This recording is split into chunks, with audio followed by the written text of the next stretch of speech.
Bonjour tout le monde, j'espère que vous allez bien. Aujourd'hui, nous continuons sur le système immunitaire et nous parlerons en fin de vidéo du coronavirus. Nous l'avons vu dans la vidéo précédente, de par son caractère rapide et général, la phagocytose permet de stopper la plupart des infections. Mais dans certains cas, cette réponse ne suffit pas. Et le système immunitaire met alors en place des mécanismes spécifiques plus efficaces. On appelle cette deuxième réponse la réponse immunitaire spécifique. On l'appelle comme ça parce qu'elle est spécifique du micro-organisme rencontré.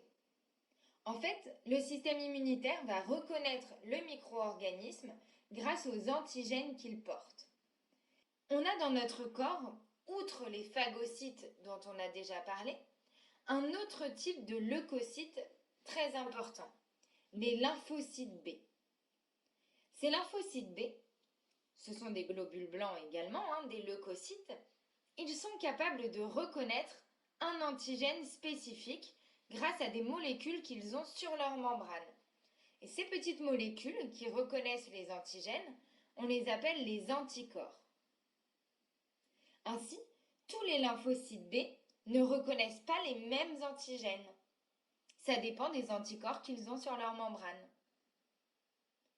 Une fois qu'ils ont reconnu les antigènes, les lymphocytes B se multiplient. Ils se multiplient d'ailleurs beaucoup dans les ganglions, c'est pour ça qu'ils sont gonflés lorsque nous sommes malades. Une fois multipliés, les lymphocytes B vont produire des anticorps spécifiques aux antigènes détectés. Les anticorps, ce sont des molécules qui sont donc produites par les lymphocytes B, capables de reconnaître spécifiquement un antigène d'un micro-organisme. Et ces anticorps sont capables de se lier à cet antigène. Donc, nos lymphocytes B se sont multipliés et ont produit des anticorps spécifiques. Les anticorps spécifiques vont circuler dans notre sang et se lier aux antigènes correspondants qu'ils vont rencontrer. Ils formeront alors des complexes antigènes-anticorps. Les micro-organismes dont les antigènes sont liés à des anticorps ne peuvent alors plus se multiplier et se propager. Et de plus, leur phagocytose par les phagocytes sera facilitée. On dit qu'une personne est séropositive pour un micro-organisme lorsqu'elle a des anticorps correspondants dans son sang. C'est-à-dire qu'elle a déjà rencontré ce micro-organisme.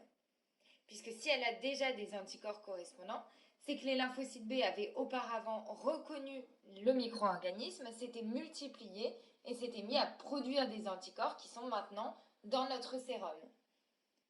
En cette période de coronavirus, on commence à entendre beaucoup parler des tests sérologiques. Écoutez bien les informations et vous me direz, n'hésitez pas à m'en faire part en commentaire.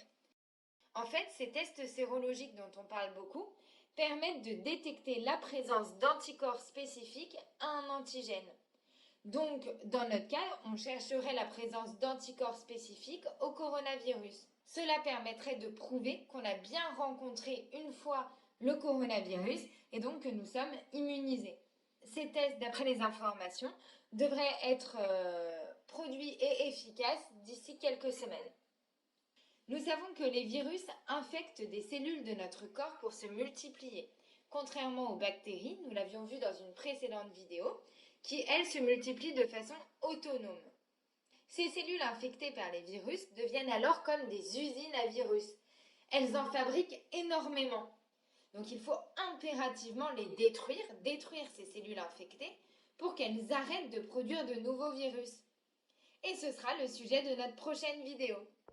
N'hésitez pas à consulter la fiche bilan, à la télécharger, à l'imprimer et à la conserver jusqu'au brevet. À bientôt!